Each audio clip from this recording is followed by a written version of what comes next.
Welcome to the Brian Craig Show podcast. My name is Brian Craig, and this is where MAGA comes to talk. Welcome, one and all. And we have so much to cover and so much to talk about. And I almost don't know where to begin, but I'll figure it out. Welcome, everyone. Hope everyone's having a great Christmas week.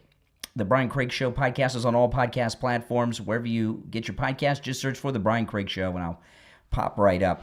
I'm going to talk a little bit today about JD Vance, who is, without a doubt, the political apprentice of Donald Trump. He will be our second MAGA president, and he's doing a darn good job. And I want to go through some of that on the program today because, you know, the MAGA movement is here to stay. And these people on the left may not think that it is, but you know what? It is. And that's right. And to keep the MAGA movement going, we need a strong, not just a strong MAGA leader who agrees with us, but a guy that's got, well, it doesn't have to be a guy, it could be a gal, but it's the front runners are all men, and JD Vance is the number one front runner now. He already has the endorsement of Marco Rubio and Erica Kirk, okay? We need someone who can take on these evil people in the media and in the government and these liberals and tell them what's up and tell them off when you have to be, telling them off. And he's been proving himself time and time again. So I'm very excited about that. So we're going to cover that on the program here today. But I wanted to first start with this. Maybe the worst case of Trump derangement syndrome is Rosie O'Donnell. And this is from Fox News. This is really a sad lady. Listen to this. What I feel enough, everyone knows. There's no reason to keep doing it and to let him have space in my brain and heart, even though what he's doing to America will continue to trouble me. But never using his name and getting him, not allowing him a seat at my table. Wow, not allowing him a seat. This is therapy talk, okay? Rosie O'Donnell, this is what her therapist has told her to do, okay? Is not live in his world, don't say his name. She is in some serious therapy, Rosie O'Donnell, to get over this Trump derangement syndrome. And, I really don't quite get it at all. When there were people in office that we had 4 years of the Autopin administration of Biden, right? And a lot of you have been following me during all that time. Were you down in the dumps? Was I down? I didn't like what was going on. But instead of this self-pity and therapy and we got behind our guy, Donald John Trump, and we got him reelected to a second and non-consecutive term. She is so obsessed with Donald Trump. Her problem really isn't with Donald Trump. She's got a problem that's much deeper than any of that. What it is, who knows? But she's got some problems with, well, not some. She's got a lot of problems with men or a man, and there's something about Donald Trump that triggers it in her. That's it. I mean, she's just too unhealthy about it. And, she's mentioned talking to her therapist about it and spreading her Trump derangement syndrome to her children she's talked about. And now she's doing these videos that she's posting on online where millions of people will see them because they're on global news, and trying to work out her obsession and her issues with people that watch her videos. I'm not going to say his name. I'm not going to live in his sphere. All this stuff. I almost feel bad for her. But the thing about Rosie O'Donnell, the way she thinks and the way she feels is like all these Democrats and never Trumpers feel. They just hide it from us. She's the honest Trump derangement syndrome sufferer. And they all feel this way. They can't stand this man. And, for the life of me, I can't figure that out because Rosie O'Donnell, she's worldwide famous. I don't know how wealthy she is anymore.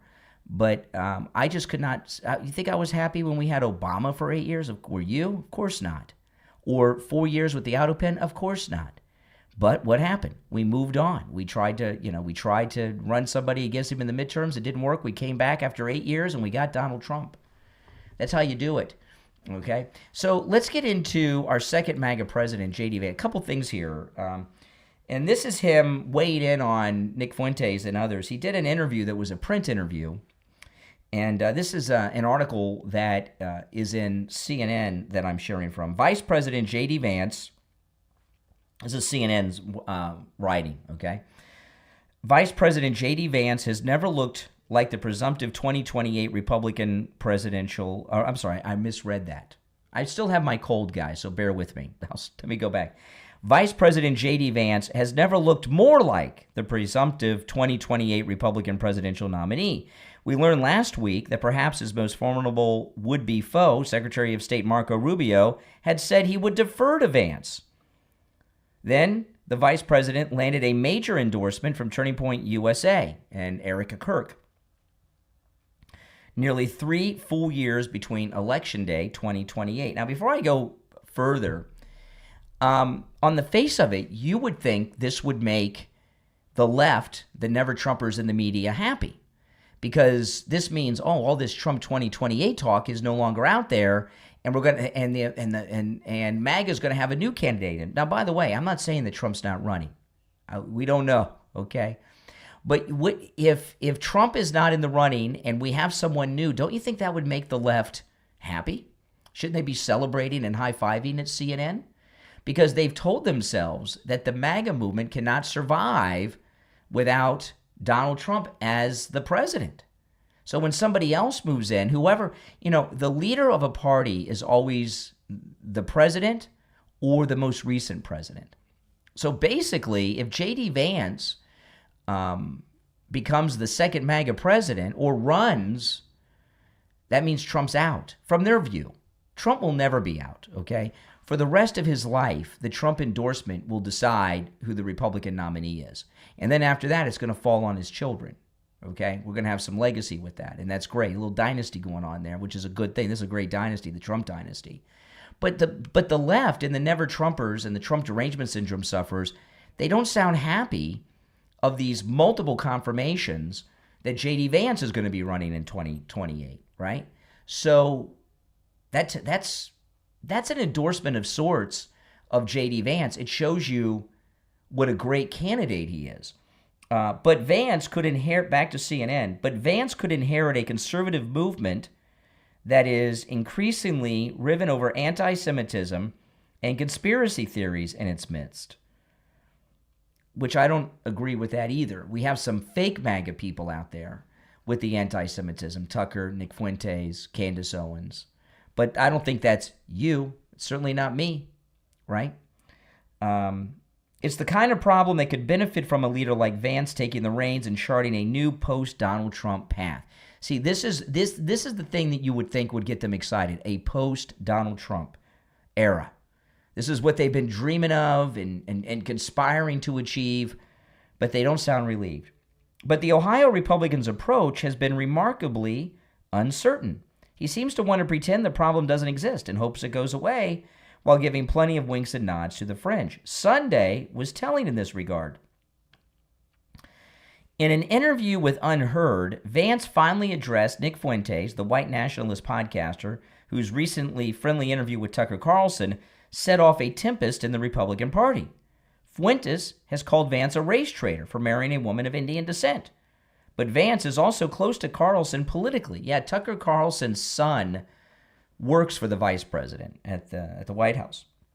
Some Republicans have called for their side to more forcefully disown Fuentes and even Carlson, and it was a huge subplot at Turning Point USA's gathering in Phoenix this weekend.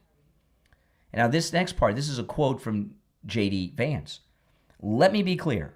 Anyone who attacks my wife, whether the name is Jen Psaki or Nick Fuentes, can eat, and then he said the S word, which I like. This is what I mean. This is what we want in a MAGA president, somebody that tells people to eat S. He says, that's my official policy as vice president of the United States. You got to love it, right? And he didn't say the S word. He actually said the full word. Vance added that anti-Semitism and all forms of ethnic hatred have no place in the conservative movement. 100% true. These are the kinds of comments that sound firm and tough, but they were hard to square with the reset of Vance's rhetoric this weekend. For one, the decision to lump Psaki which is Biden's former press secretary, in with Fuentes, a Holocaust denier, is a not a good one. Well, no, he was talking about people attacking his wife, right? What is the MS Now host offense that is comparable to Fuentes calling Vance a traitor and his wife? And it goes on a little bit about that. Second, Vance went on in the interview to suggest that Fuentes simply isn't worth spending much time on. I would agree with that, don't you? See, Nick Fuentes, his popularity is not organic. It's not artificial, okay? There's been some research about this on Twitter. You guys can look it up. But the media love Nick Fuentes because they want to identify Nick Fuentes as MAGA to try to discount our movement. JD Vance said, I think that Nick Fuentes, his influence within Donald Trump's administration and within a whole host of institutions on the right is vastly overstated, Vance said. And frankly, it's overstated by people who want to avoid having a foreign policy conversation about America's relationship with Israel. Fuentes didn't just get an interview with Carlson, he's also gotten an audience with Trump in recent years. That's a lie. Okay? Kanye West, he was with Kanye West. Kanye showed up at Mar-a-Lago unannounced. Trump let him in. He wasn't president then. And Nick Fuentes snuck in, basically. Okay? That's it. And I'm very curious how that really happened because I agree with a lot of people who think that Nick Fuentes is a Fed. Tucker Carlson talked about it a lot until recently. And someone came up with that idea to get Nick Fuentes in there to tie Trump to white nationalism. Let's see here. It says here, just to underline, Fuentes didn't just get an interview with Carlson. He's also gotten an audience with Trump in recent years, which I just debunked. And even GOP members of Congress have flirted with Fuentes' movement. And perhaps most notably, JD Vance spent the rest of Sunday making a very different argument than the ones in the unheard interview. He used his speech at Turning Point, by far his biggest platform of the weekend, to argue that the party shouldn't do much of anything to police the people in its midst. Indeed, it was the first substantive point he had made in the speech after days of fighting between the likes of Carlson and Bannon on one side, Ramaswamy and Ben Shapiro on the other. Vance seemed to land firmly on Carlson's side. President Trump did not build the greatest coalition in politics by running his supporters through endless self-defeating purity tests, Vance said. He says, make America great again because every American is invited. Vance said that he didn't bring a list of conservatives to denounce or to deplatform. He added that we have far more important work to do than canceling each other. Agreed on that.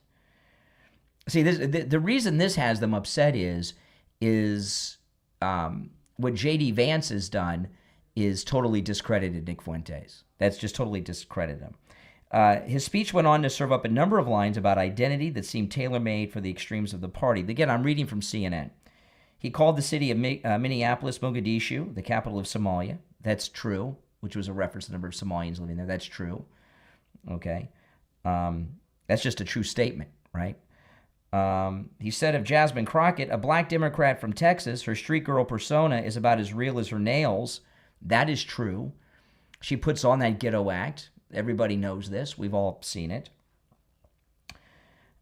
Shortly thereafter, JD Vance made a reference to Soros DAs, a reference to prominent Jewish Democrat donor George Soros, who often figures prominently in anti-Semitic tropes. Now, come on, this is not anti-Semitic. To criticize someone who's a Jew is not anti-Semitic. Okay, George Soros backed very liberal DAs all over this country, and it's brought us a crime wave. That's it. So back to CNN here. Recapping Vance's message, anti-Semitism doesn't have a place in the GOP, but the party also shouldn't have purity test or cancel people, and there's no place in the party for any forms of ethnic hatred. But you've seen it you see how overrun Minneapolis is with Somalis. Well, that's a true fact, and the Somalis of Minneapolis are involved in a multi-billion-dollar, last I heard, was up to $9 billion in fraud. So this article goes on. That's only the beginning of the article. It's a very long article. But what the article, to me, says is that they are terrified of JD Vance. They had convinced themselves on the left that the MAGA movement would fade away if Donald Trump was no longer the leader of it.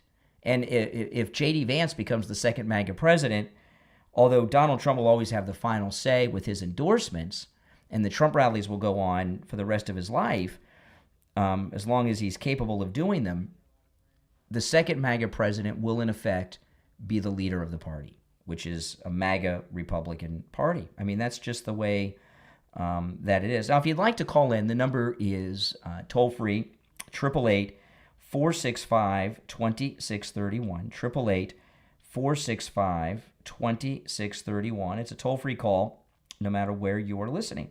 And then JD Vance did this thing the other day, which was amazing.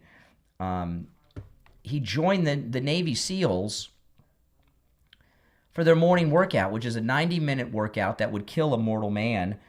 New photos obtained by Fox News show Vice President JD Vance training with U.S. Navy SEALs in California. A 90-minute workout, the vice president later said, left him feeling like he had been hit by a freight train. Images show Vance carrying logs, rowing in the ocean, running on the beach, and climbing a rope obstacle course alongside a group of Navy SEALs. Just finished PT with the Navy SEALs for 90 minutes, Vance wrote on X on Monday. They took it easy on me, and still I feel like I got hit by a freight train. So, we got this just incredible political apprentice, the presidential apprentice of President Trump, JD Vance, right? He is not just a Marine. He's still tough and did something that I couldn't do, and I know most guys couldn't, not in Survive. I mean, how long could most of us last in that 90-minute workout before we collapse? How many minutes? 3, 2, 1 maybe? Who couldn't do any of it? He went through the whole thing. And he takes on these detractors. He's very good. If you've seen him in any of his interviews or press conferences, he has them all eating out of the palms of his hand. When I saw him at Turning Point over the weekend, that press or speech that he gave was a home run. It was one of the most incredible speeches I've ever seen. I was so impressed by it, and I have my only beef is that he's a millennial, and Gen X got skipped. So I don't know how we went from the boomer generation to the millennials, and Gen X is getting skipped here. But other than that, I mean, he's like the perfect candidate, and I don't know any MAGA people who oppose him. None. Not real MAGA. There might be some fake MAGA out there who oppose JD Vance because they're terrified of him. But are you? Heck no. All right, now listen, I'm going to take a quick break. When we get back, I got a lot more to share. If you're on hold, stand by. If you'd like to call in, the number is toll-free, 888-465-2631. 888-465-2631. We'll be right back. On the line, we have Bruce. Bruce is a client of Jupiter Joe Thomas. He heard me talking with Joe Thomas about annuities and what a great deal they are, and he went in with his wife, and now he's a client. Hey, Bruce, how you doing? I'm doing good, Brian. So tell me about your experience with Jupiter Joe Thomas. A fine gentleman. We sat down with Joe, and we explained everything to him, and we brought all our information, and he worked everything out great. The cool thing about annuities is your money's never at risk. You're guaranteed a revenue stream for the rest of your life, but there's a bonus, really a signing bonus, where you can make a boatload of money before you even leave Joe Thomas's office. Can you talk a little bit about that, Bruce? Well, that's where I was surprised when we sat down. We talked about the bonuses, and to my amazement, it was 10%, and there was even another one that's bigger. Wow, that's amazing. So you made 10% on your money before you even got back in your car. Yeah, it was more than that, but it was great. Listen, guys, do what Bruce did. Give Jupiter Joe Thomas a call. You can set up a free consultation either on the phone or in the office, and Joe Thomas will put together a custom proposal just for you. His number is 561-743-0999. 561-743-0999, and online at jupiterjoe.com. All right, Bruce, thanks so much. All right, thank you, Brian. We're on the air. What's your name? Where are you calling from? Hey, Brian, this is Hank from Hollywood. How you doing? All right, Hank, what's on your mind? I called Tom Laporta at Tom Laporta Roofing. He sent out Scott. Now, Scott is absolutely the best. Scott and Scott's crew are the absolute best. They gave me a great price.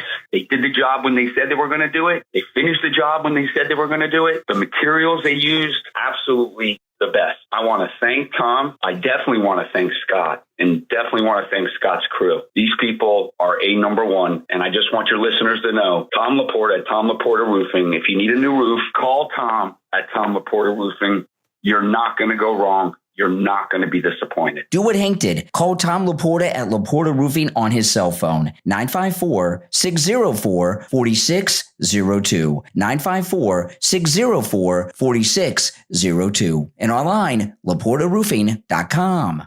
All right, welcome back. I'm Brian. It's the Brian Craig Show podcast. All right, so this is our second MAGA president at Turning Point. Listen to this. Oh, of course. It wants to refresh as soon as I hit play. Don't you hate when that happens? It happens all the time. Yeah, well, we'll play it in a minute. It'll start playing in a minute, and then I'll play it back to you. Hold on, let me cue up the next thing I wanted to play. All right, here we go. Well, regardless, one of the things that we've worried about in the MAGA movement, would we have a second MAGA candidate and president who could stand up to these people like JD? And JD Vance is doing it every time. Listen to this, CNBC on the Trump economy. GDP, second time around the block, delayed. Third quarter numbers, we're looking for 3.3. Zoom, 4.3%. 4.3%. That is a nice jump. And I know many may question day the gathering, but on the surface, this would be the strongest quarter going back to the third quarter of 2023 when it was 4.7.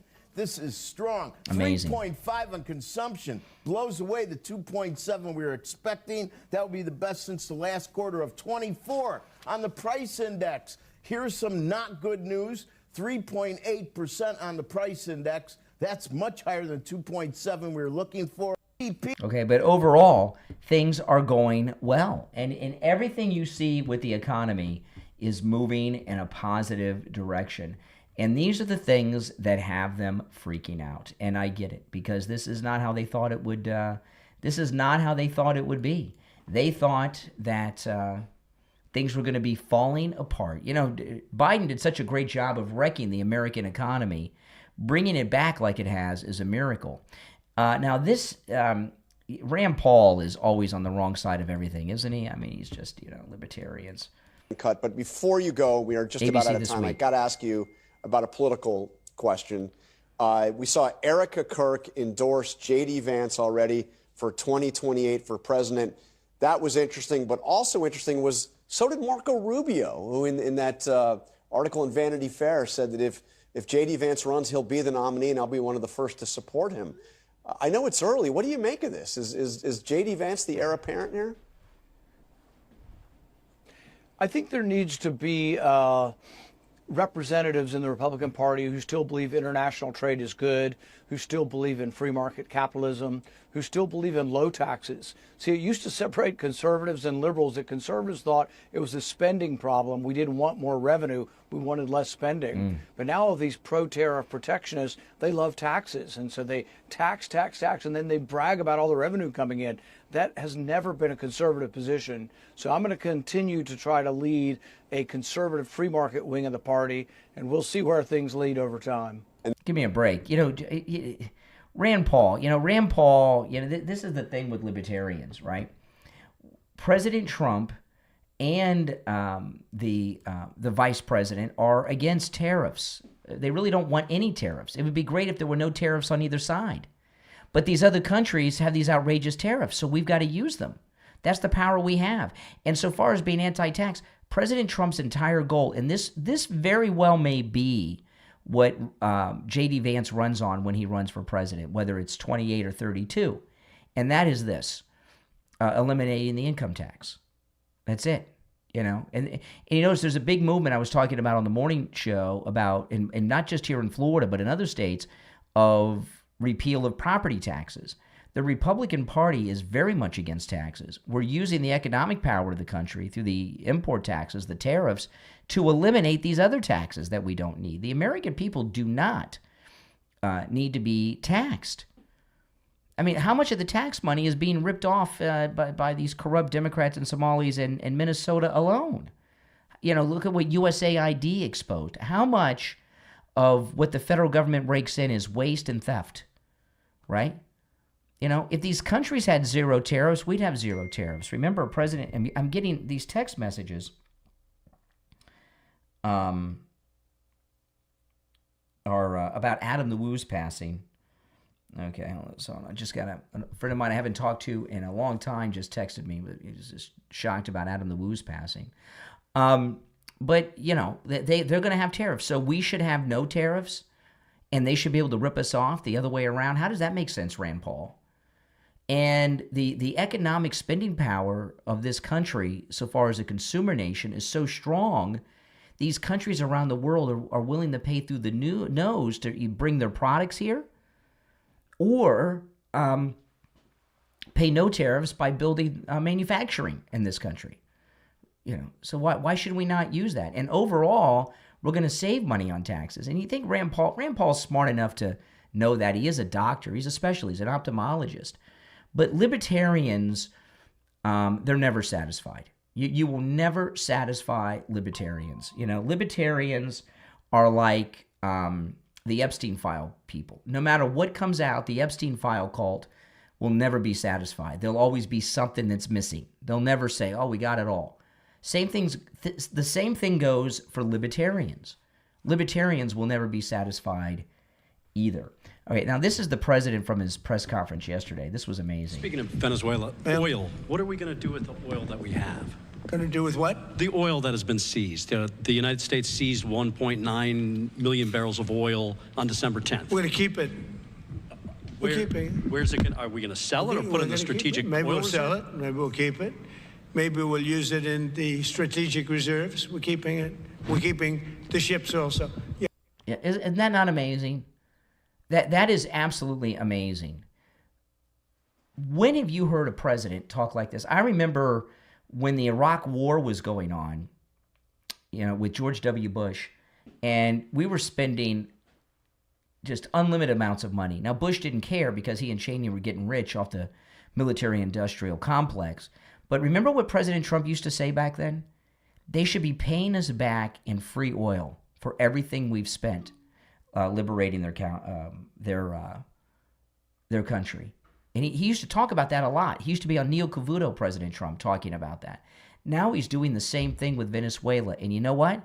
Venezuela is going to pay us back. When this drug cartel war is over and won, Venezuela is going to be giving us oil at cost, or maybe even less than that, maybe even free, right? When you look at the damage they've caused, just think about not just the loss of life and the crime, just in medical cost through people that have drug addictions. How much money have they cost the government, the drug cartels, just in healthcare cost? They should be giving us free oil for the next, I don't know how many decades, just to make that up, on top of the loss of life and the crime cost and, you know, and everything else associated with it. But, you know, my whole life I would hear people in politics say, you can't run the government like a business. Well, why not? Right? President Trump's doing it, and you know what? It seems to work out pretty well for him to run the government like a business, doesn't it? Absolutely. You know, and he's going to continue. He's going to continue to do it. All right, I'm going to take a quick break. When we get back, there's a lot more to share. I'm Brian. That's right. This is the Brian Craig Show podcast. We'll be right back. On the line, we have Lewis. He had some issues with some taxes in past years, and he called Jamie Levac over at Swift Tax, and Jamie took good care of him. Lewis, welcome to the program. Oh, thank you. How you doing today? Oh, I'm doing great. So tell me how Jamie from Swift Tax helped you on your taxes. Well, I was having trouble with another company. I called Jamie and bingo, and the next day I had a meeting with him. And the next day I brought my wife in there with all the paperwork, and he's done straightened all my back taxes out, and I'm actually getting money back now. Wow, this is pretty amazing. So this other company you went to told you owed the government money, and Jamie over at Swift Tax took a look and found out that not only did you not owe money, you're getting money back from the government? Yes, I got nice big checks coming soon. Wow, that's amazing. Do what Lewis did. Call Jamie Levac over at Swift Tax. 954-773-1587. 954-773-1587. In the rugged shadow of Idaho's Sawtooth Mountains, courage isn't just taught, it's earned. And in the book, The Ghost Deer, The Sawtooth Legacy, Book 1, author R.B. Mahler delivers an unforgettable, heart-pounding, values-driven adventure the whole family will love. In The Ghost Deer, meet 13-year-old Tater Thompson, a ranch kid with big dreams, a loyal blue healer named Bandit, and a heart still learning what real courage looks like. When Tater discovers a legendary ghost deer, a massive white buck with a mysterious past, his childhood collides with a challenge far greater than he ever imagined. Faced with bullies, harsh wilderness storms, wild animals, and the dangerous weight of fear, Tater begins a journey to become the kind of young man his family always believed he could be. Along the way, he learns powerful truths about integrity, perseverance, forgiveness, sacrifice, and relying on God, even when doing the right thing feels impossible. The Ghost Deer is filled with life lessons, solid values, strong father and family role models, as well as edge-of-your-seat suspense. The Ghost Deer is the perfect clean adventure for tweens, teens, and anyone who loves classic stories of grit, growth, and of never giving up. Start the Sawtooth Legacy today and order Book 1, The Ghost Deer, available on Amazon and Kindle, paperback, hardcover, audiobook, and free with Kindle Unlimited. Begin the journey, discover the legend, and step into a series that builds character with each page. The Ghost Deer, The Sawtooth Legacy, from author R.B. Mahler. Order your copy right now. Do you want healthier chickens, stronger immunity, and rich golden yolked eggs without relying on chemicals? Of course you do, but how do you do it, and where do you even begin? That's easy with the new book from author Mary Butler, The Herbal Hen House, Nurturing Your Chickens with Nature's Remedies, available on Amazon. Author Mary Butler is a devoted chicken keeper and herbal enthusiast who brings more than a decade of hands-on experience straight to your coop. The Herbal Hen House is a warm, practical guide that shows you how to use safe, effective herbs to support digestion, boost immunity, and improve egg quality, as well as help prevent common flock problems naturally. When you read The Herbal Hen House, you'll discover easy, beginner-friendly herbal remedies, simple DIY blends that you can make at home, as well as clear guidance on what's safe, what to avoid, and how to care for chickens at every stage of life, from chicks to senior hens. Whether you're raising your very first flock or have been tending chickens for years, The Herbal Hen House gives you the confidence to ditch those harsh chemicals and raise healthier, happier chickens the natural way. The Herbal Hen House, Nurturing Your Chickens with Natural Remedies, from author Mary Butler, is available right now on Amazon and Kindle, paperback, and hardcover. Order your copy right now. Your chickens will thank you. All right, we're back. I'm Brian Craig. It's the Brian Craig Show podcast. If you're on hold, stand by. All right. You're on the air. What's your name? Where are you calling from? Afternoon, Brian. Stop for night out of California. Hey, what's up? Hey, first I just want to wish you and your family the merriest of Christmases. Thank you. Thank you so much for assisting in keeping my sanity Yeah. over the past year and celebrating the outrageously fantastic victory of having our POTUS returned back to the White House. Absolutely. Well, thank you. That was very nice words. In regards to what you're speaking about today, I am of the opinion that I really don't care. I want him to go in and take care of business. Mm-hmm. Anything that happens on this side of the ocean, on the Western Hemisphere, is our business.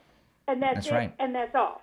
I don't understand how everybody and their mother ends up forgetting that this guy ended up having an election and, decided to stay in office, causing tremendous poverty. Maduro. I don't understand why he's not being brought. Well, up on the liberals charges of the liberals like this. Look at Zelensky. He hasn't had an election either. He's passed his term. They don't seem to mind that. I'm going to deal with one situation at a time. That's over in Europe. I mean, and that's over there. But I mean, and I agree with what you're saying. But I'm saying that when stuff happens on this side of the ocean, we are the daddy on the block. I mean, Trump is daddy basically to everybody, but we seriously have to take seriously what goes on this side of the ocean and deal with it accordingly. Anywhere of having anybody, China, this, that, or the other, they shouldn't be having business in this area. The Exactly. Panama Canal, hello, that's ours. Mm-hmm. We have to end up not only showing the world, but we have to unify this whole area and make sure that everybody knows that stuff's not going to be that's not going to be allowed. Correct. Period. End of story. Yeah. We are an empire. I mean, what are we supposed to do? Allow these? Hold on, let me answer these lines that are coming in. Let me put you on hold there for a second. So President Trump's just supposed to allow these, not just killers coming into the country, but these poisonous drugs that are killing people too into the country. He's the bad guy. Makes sense of that. Drugs end up. Think about it along this line. It ends up affecting across socioeconomic. It doesn't matter whether you're red or blue. It ends up crippling your young people to the point of getting them incarcerated. So guess what? They can't end up enlisting in the military because they have a record. See what I'm saying? Yeah. They are very smart and they're extremely strategic. They ended up overloading our system, overloading our social welfare net. They ended up debilitating, killing American citizens, causing a demon to run havoc, meaning the drugs and having those substances. The incarceration, who has to pay for all that? It's us. So I think he should be brought up on war crimes. I think that country, get him out of there, get it done, have that place flourish. They owe us a debt of gratitude, and we'll just end up taking whatever it is that we need. But everybody ends up wanting our protection when they're in trouble. And well, President Trump taking the oil from these tankers, and by the way, taking the ships too. That's going to be the new normal. Why not? Exactly. We had to. He flooded us with all of his people out of jails. People don't seem to understand. That was the truth. Guess they don't, because that takes a lot of resources. It takes a lot of money to have to care for those people. That's right. Of course, let them loose, because guess what? We don't have to pay for them anymore. Yeah, that's exactly right. When he ended up, what Maduro ended up doing, what he did. That was a genius move to end up causing us. Listen, this is what happened with Castro with the Mario boat lift. He emptied out his prisons and mental institutions and shipped them all to. And then we had this big drug cartel business going on in Miami for decades because of it. When it comes to Trump and him carrying his big stick, I am all for it. As far as I'm concerned, go in there and just take all the ships before they even actually take off. Just go ahead, take them all. Yeah. Don't even let them actually export nothing. Just go. No, you can't go nowhere. Exactly. Just starve them out. They would listen. That's what he's doing. The government down there needs the oil money to function. So he's cutting off the oil, so they're going to go broke in just a matter of maybe a month or two. Listen, all of these people screaming about whatever it is that Trump does. Let me tell you something. All of them would end up doing it to us if they could, because they already tried it. And if it wasn't for Trump coming back into office, can you imagine the situation that we'd be in right now? Absolutely. Exactly. So get it. He's done it. He's doing it. I want him to continue. Let's go. That's all right. Well, great call. I agree with everything you said. Take care. All right. She's very right on the money. You're on the air. What's your name? Where are you calling from? Oh, hey. Good morning. Good afternoon. Out of habit from talking to me in the mornings. That's okay. This is Joan in Tampa Bay. Hey, Joan, what's up? I call you in the morning. I got to say, I love JD Vance. I think Trump made an excellent choice when he chose him for vice president. And, the guy's got a sense of humor. Did you hear the latest shoe story? That was hysterical. Oh, that was great, yeah. That was awesome. Oh, the shoe story was great. Yeah. And I love what they're doing with Venezuela. I love what they're doing with the border. Everything that they've done. Oh, yeah. And I started voting for Trump in his first term. I voted for him, and the primaries and the regular, and I've done it all the way through. He's the best president we've ever had. That's No all doubt. I got to say. No doubt. All right, Joan in Tampa Bay. No doubt about that. You're on the air. What's your name? Where are you calling from? Hey, Brian, this is Sean from Massachusetts. Hey, Sean, what's up? Well, first I want to wish you and the family Merry Christmas. Thank you, Happy thank New you. Year to come. Thank you. I will be, by the way, I will be live streaming on Christmas morning, guys. Nice. So Very if you good. guys, so hopefully you Very guys good. will join me. Spread the word. Mm-hmm. And also, rest in peace to Adam the Woo. And, Oh, man. You know, that's it. And my mom's a big fan of you, too. She wanted to say wish you all the best as well. Well, say hello to your She wanted mom to tell for you me. that. I appreciate it. Say hello to mom. I will. I will. Thank you. And Adam the Woo, rest in peace. He was an amazing creator. And what a shame. You know, that it's been happened. surprising. You know, the Adam the Woo passings really. I was a big fan. You know, I didn't tell this whole story today, but I met him. I mentioned I met him 3 or 4 times, and I had tried to meet him a few times and always missed him.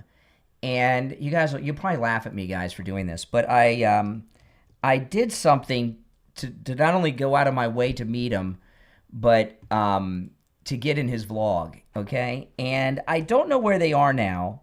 Somewhere I have some Adam the Woo t-shirts. I've been a big fan of Adam the Woo for a long time. And I used to be an annual pass holder at Disney World, and I gave up those passes years ago, but I don't have them anymore. But when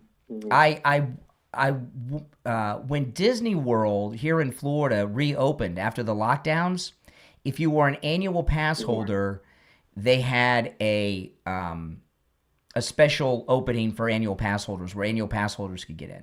You had to make a reservation. So I made a reservation, and I wore, so I knew there'd be very few people there, and I wore one of my Adam the Woo t-shirts.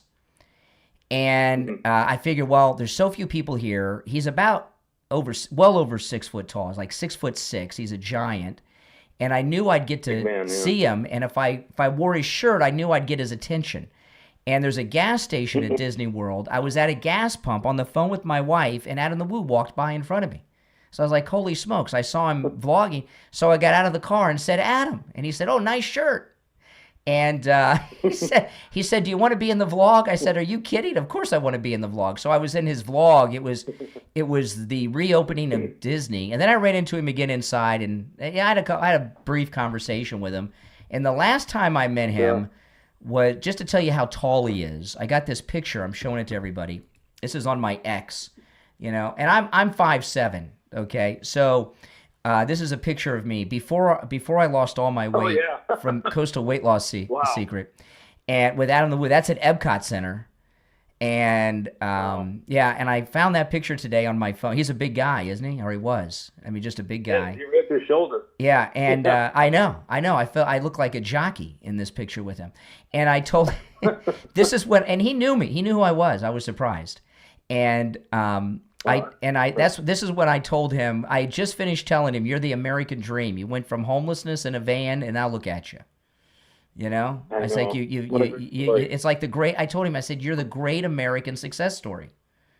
Is what I told him, and he liked my hat because that's an original Epcot Center hat from 1982 that I have. But, but you can see he was a tall guy.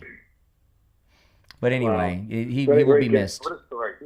Yeah. He used to come over now to Massachusetts because I live not too far from Salem, Massachusetts. It's a historic town in its own way. And he used to go there and do vlogs, and he used to go through there all the time and create some nice content. It was kind of nice that he went everywhere. He was all over the place. Very cool. And the thing that one of the things everybody likes him, and I'm very surprised that none of the YouTubers that knew him personally have, as of this moment, have released a video about it. And there's a lot of YouTubers that knew him personally and would vlog with him and everything else. And as of this moment, none of them have released a video about it. His passing. It's almost like they've. Who? There's a guy named randomly and Justin Lost. Justin Scard. Yeah, I know Justin Scard. Yeah, I met him too. Justin Scard, that's what I meant. Justin Scard. Yeah, that's it. Yeah. Yeah, I'm surprised he hasn't put anything out yet. Yeah. And I was, And I don't think Adam the Woo, I don't think realized how famous he was. He's in TMZ, he's in Newsweek, the Daily Mail, People Magazine. He's made worldwide news. Mm-hmm. Yeah.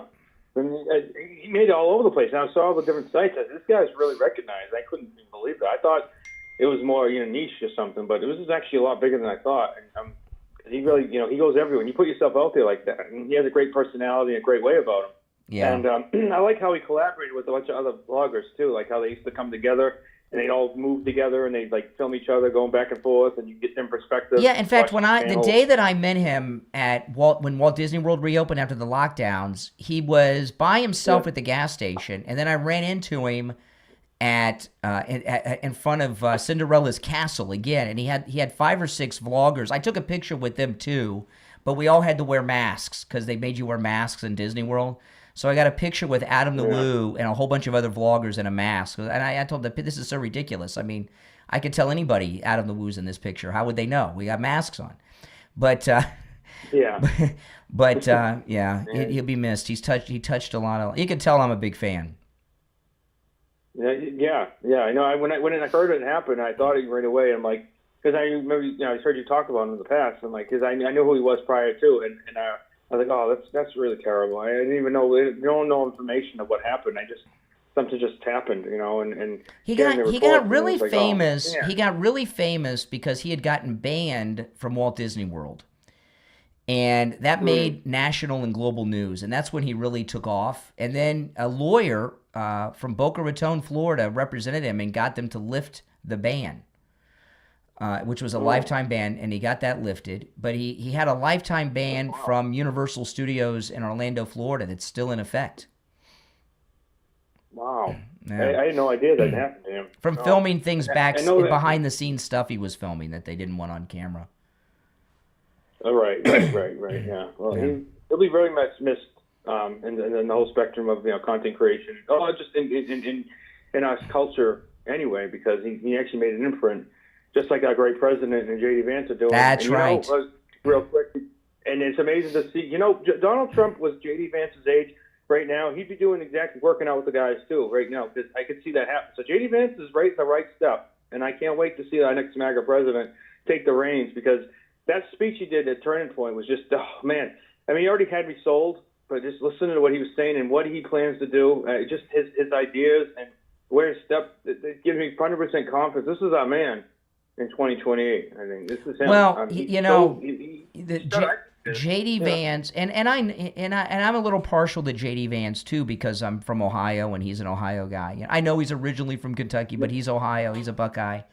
And the other thing with JD Vance, it's like we were talking about Adam the Woo. He's also the great American success story. You cannot come from a poor background with no connections, nothing, and rise to where he is, to the presidency. And his whole story is a real-life Lincoln story with the log cabin kind of thing. You know what I mean? It's an amazing story with J.D. Vance. He parallels Lincoln quite a bit, really. I mean, look at it, just in a different time period. And I don't know how much of the Lincoln story is real compared to J.D. Right.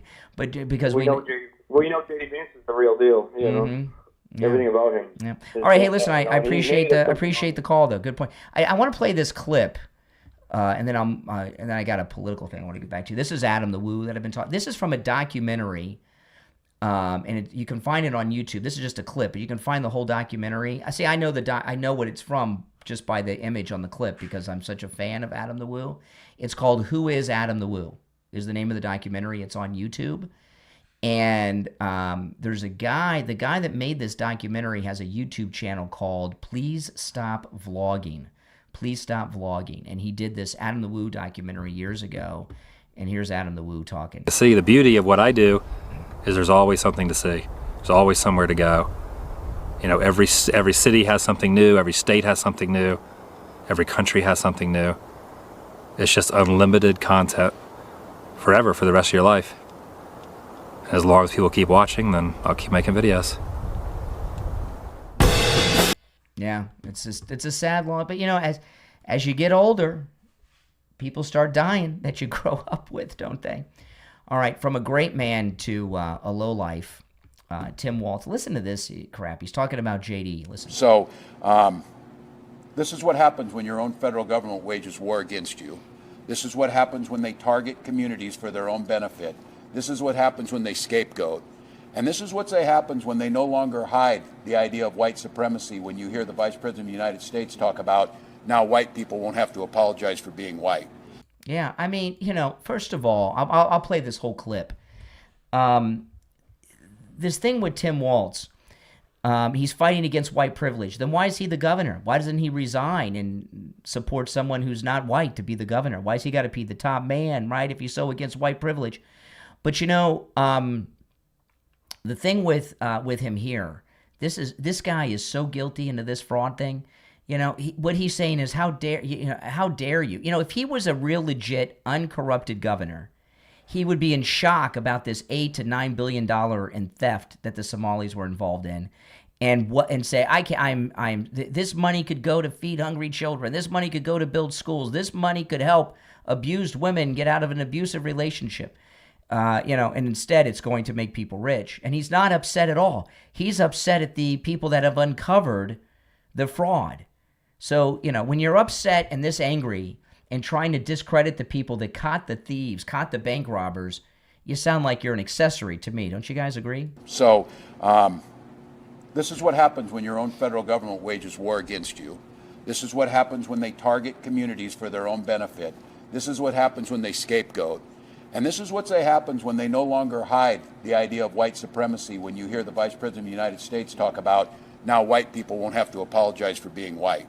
That's never happened once in my whole damn life. And I think everybody in this room knows what they're doing. So we're here today to say enough of this. We're here today to stand that Minnesota will protect their neighbors. So their neighbors, the thieves? This just blows my mind. How dare you? How dare you go after these thieves? The arrogance of it is. Does he? Let me know in the chat or in the comments. Does he sound like a guilty man to you? Yeah, he does. If you're new, welcome to the program, and make sure you follow and subscribe on whatever platform you're listening on. And the Brian Craig Show podcast is available on all podcast platforms. Wherever you get your podcast, just search for The Brian Craig Show, and I'll pop up. If you want to catch the live show where I'm taking live calls and also the video form of the podcast, go to YouTube or YouTube Music. You can catch the video form of the podcast on YouTube. Search for The Brian Craig Show. Catch me live and even call in. If you'd like to support the program, become a Patreon supporter. If you're a Patreon supporter, you get access to a lot of exclusive things. Commercial-free editions of all my podcast episodes. I do exclusive live streams just for Patreon supporters. In fact, I did a live stream for Patreon supporters on Sunday when I was so sick, and I was telling everybody how sick I was. I did about an hour-long live stream, and that's a live stream like here on YouTube, but it's only on the Patreon platform. And it's a troll-free zone, too. There's a chat room and everything just like here on YouTube, but it's just Patreon supporters, and there's no trolls allowed. And if you'd like to become a Patreon supporter, there's a link in the description of the episode on whatever platform you're tuned in on. If you're a top Patreon supporter, you get a live on-air thank you shout-out on every episode. So the names you'll hear now are my top Patreon supporters. I want to thank SF Jr., Christine, ETW, Chuck, Pamela, Nick, Wesley, Doris, Heather, David, Maria in Texas, Alice, Lee Zepp, Shauna, George, Brandon, John, Frank, Dale, Tina, David, Laura, Rob, Wes, Sue, Janice, Teresa, Irene, and Doris. These are my top Patreon supporters. Thank you so much, guys. I want to get back to this clip.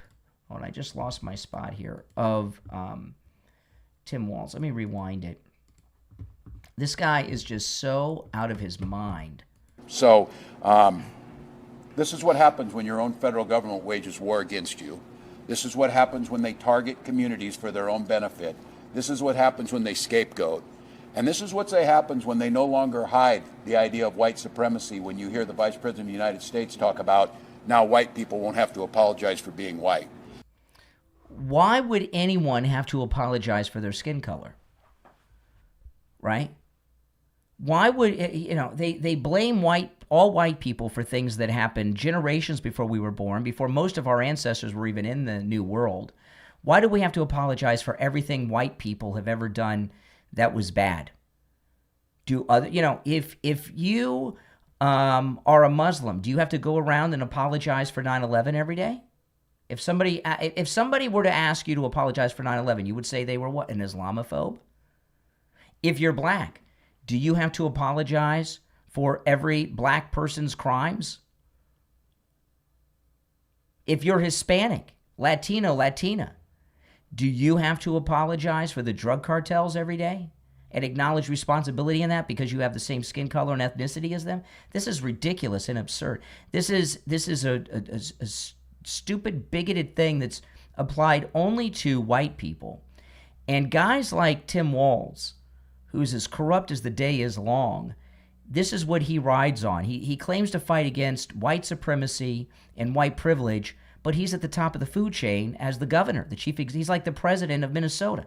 The governor is as high as you can go in the state. And a crazy thing about this is the reason that Kamala Harris's team picked him to be her running mate is they thought that Tim Walz was the everyday white American guy that white guys would relate to and leave Trump for when it came to Election Day. They actually thought that. That's why they picked this guy that I never heard of before. And I don't think most people ever heard of him. We may have seen him in the news or something, but it didn't register.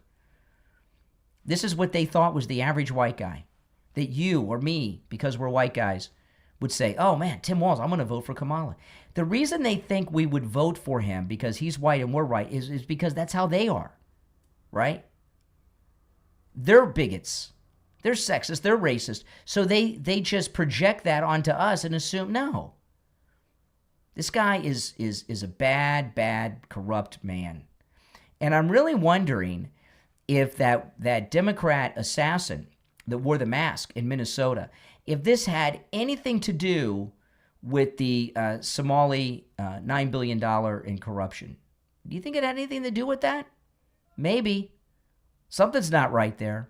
Now, again, if you're new to my channel, make sure you follow and subscribe on whatever platform you're tuned in on. My name is Brian Craig. This is where MAGA comes to talk. I will talk to you next time. Take care.